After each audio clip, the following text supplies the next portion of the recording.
This video demonstrates how to perform the heat of neutralization experiment. The experiment can be basically broken down into two parts. The first part is the calorimeter calibration, where the heat capacity of a styrofoam cup calorimeter is determined, and the second part is determining the molar heat of neutralization for two different acid-base reactions. Equipment required to perform the heat of neutralization experiment includes a hot plate, 5 different styrofoam cups, labeled with hot water, cold water, the 2 acids that are used in the neutralization experiment, and the base sodium hydroxide.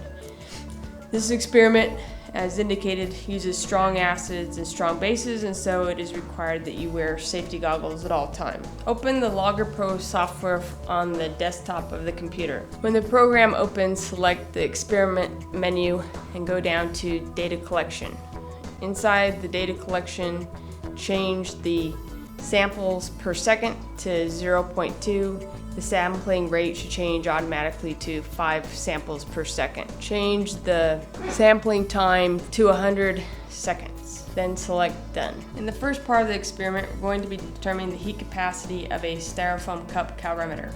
A calorimeter is a device used to measure heat flow. In the first step, obtain 50 milliliters of deionized water. Ensure that the 50 milliliters present in the graduated cylinder by making sure that the meniscus sits on top of the 50 milliliter mark. Then pour the 50 milliliters of cold water into a styrofoam cup labeled cold water. Do not put the styrofoam cup on a hot plate. The styrofoam will melt, sticking to the hot plate, also releasing toxic fumes.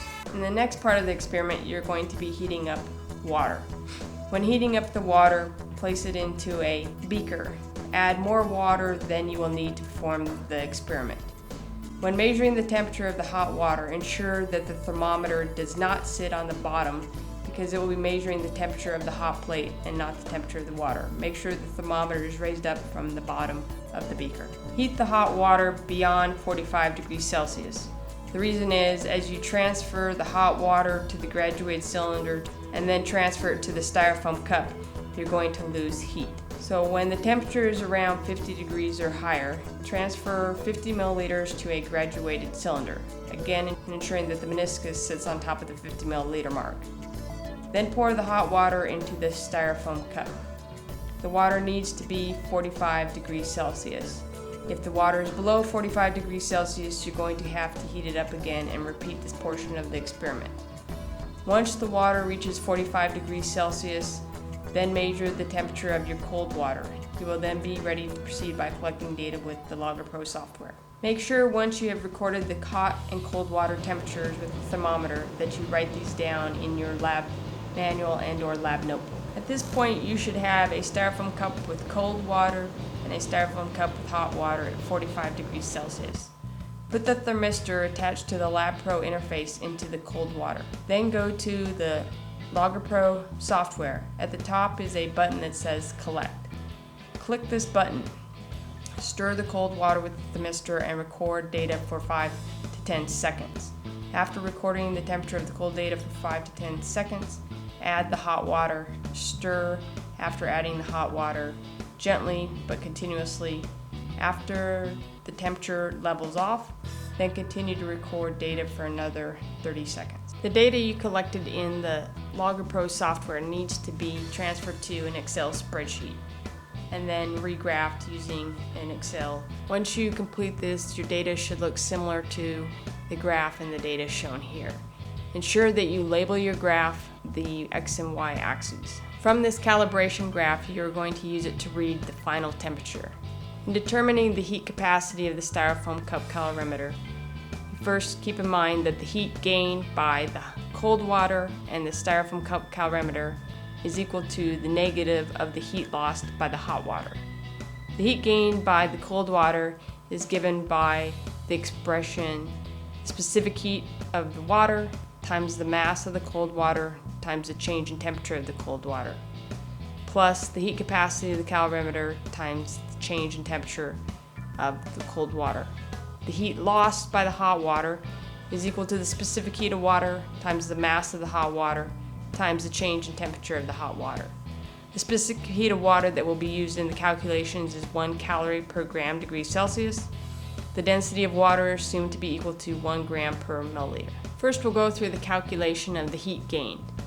The heat gained is the heat gained by the cold water, which is shown in the first part of the calculation, plus the heat gained by the calorimeter. The heat gained by the cold water is determined from the specific heat of the water times the mass of the cold water times the change in temperature of the cold water. The specific heat of the cold water is 1 calorie per gram degree Celsius. The mass of the water comes from using the volume of water that was used times the density of water. The change in temperature is always temperature final minus the temperature initial. The final temperature is read off of the calibration graph.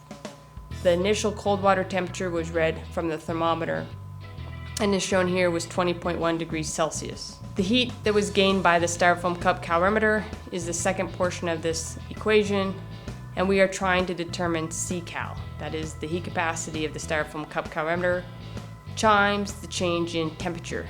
Again, the change in temperature is always temperature final minus temperature initial, and the final temperature is again read from the calibration graph, and our initial cold water temperature is 20.1 degrees Celsius.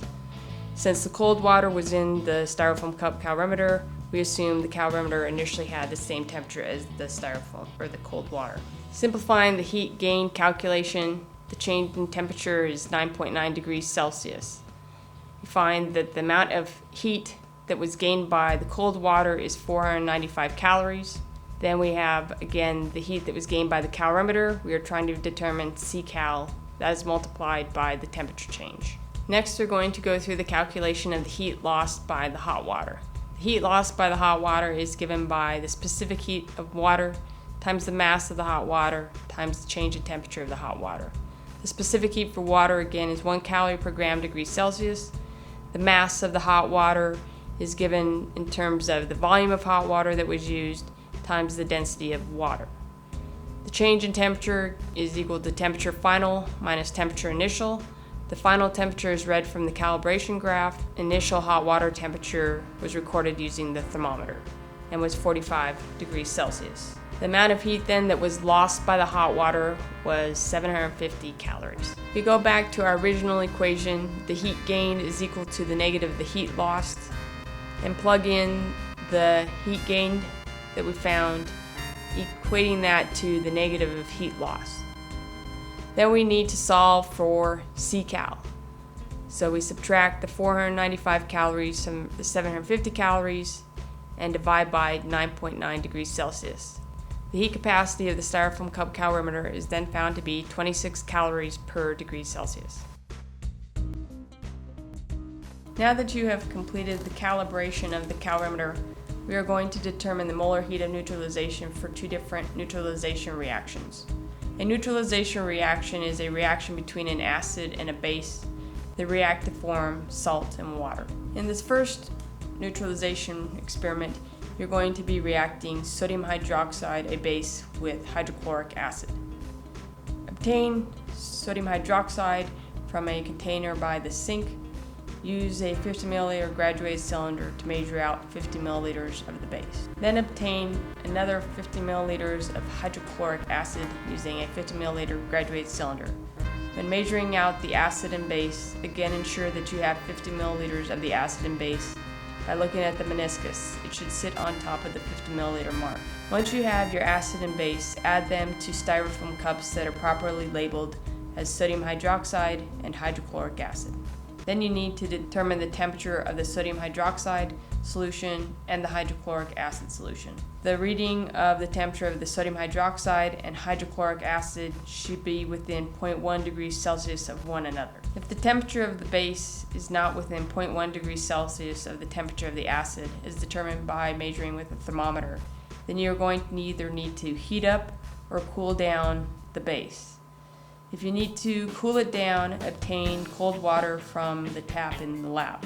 If you need to heat it up, then heat up some hot water on the hot plate and adjust the temperature again until the sodium hydroxide is within 0.1 degrees Celsius, the temperature of the acid. Once the temperature of the acid and the base are within 0.1 degrees Celsius of one another, make sure that you record these temperatures in your lab manual and your lab notebook. Then place the thermistor into the acid solution. Start to collect data using the Logger Pro software. Hit the green Collect button on the top. Collect temperature data for the acid for 5 to 10 seconds. Then add the sodium hydroxide solution. Continue to stir the acid solution as you add the sodium hydroxide. Once the temperature levels off, continue to collect data for another 30 seconds. The data then needs to be transferred from Logger Pro into an Excel spreadsheet. Regraph the data in Excel.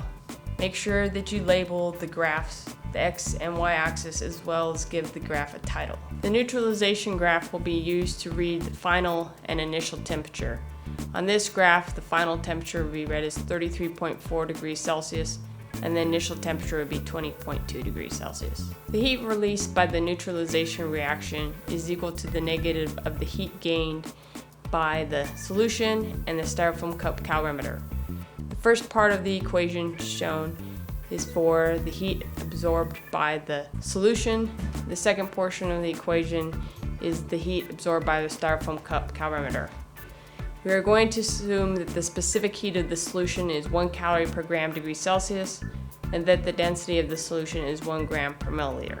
So looking at the amount of heat that is absorbed by the solution, we take the specific heat of the solution, which we're assuming is 1 calorie per gram degree Celsius, times the mass of the solution. The solution is composed of both the acid and the base that were added.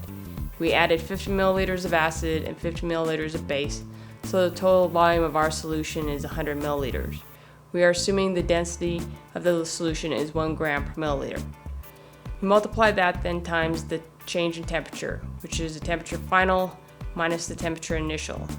The final and initial temperatures come from the previous graph. Then we add the heat that was gained by the styrofoam cup calorimeter.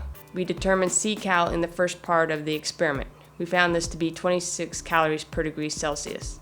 We multiply that times the change in temperature, again temperature final minus the temperature initial, which were read off the preceding graph. The amount of heat that was gained by the solution was 1,320 calories. The amount of heat that was gained by the styrofoam cup calorimeter was 343.2 calories. The total number of calories then that were gained was 1,663.2 calories. Rounding this up to the correct number of significant figures, this would be 1.66 times 10 to the 3 calories. Back to our previous equation, the heat that was released by the neutralization reaction is equal to the negative of the heat that was gained by the solution plus the calorimeter. We found on the previous slide that the amount of heat that was gained by the solution in the calorimeter was 1.66 times 10 to the 3. Therefore, the reaction gave off 1.66 times 10 to the 3 calories. The sign is negative because the reaction is evolving or releasing heat, which then goes to heat up the solution and the styrofoam cup calorimeter. Then we're going to calculate the molar heat of neutralization. To calculate the molar heat of neutralization, we need to know the heat of reaction and the moles of acid. The moles of acid is found from the volume of acid that was used and the concentration of the acid. The volume of acid that was used was 50 milliliters. The concentration of the acid is 2 molar, and so we find that the moles of acid used in the reaction was 0.10 moles of hydrochloric acid. We take our heat of reaction, which was negative 1.66 times 10 to the 3 calories, and divide that by the moles of acid, which is 0.10 moles. We find then that the molar heat of neutralization for the reaction between sodium hydroxide and hydrochloric acid is negative 1.7 times 10 to the 4 calories per mole, or negative 17 kilocalories per mole. Next, you need to determine the heat of neutralization for the reaction between nitric acid and sodium hydroxide. You will perform this portion of the experiment just as you did for the hydrochloric acid and sodium hydroxide.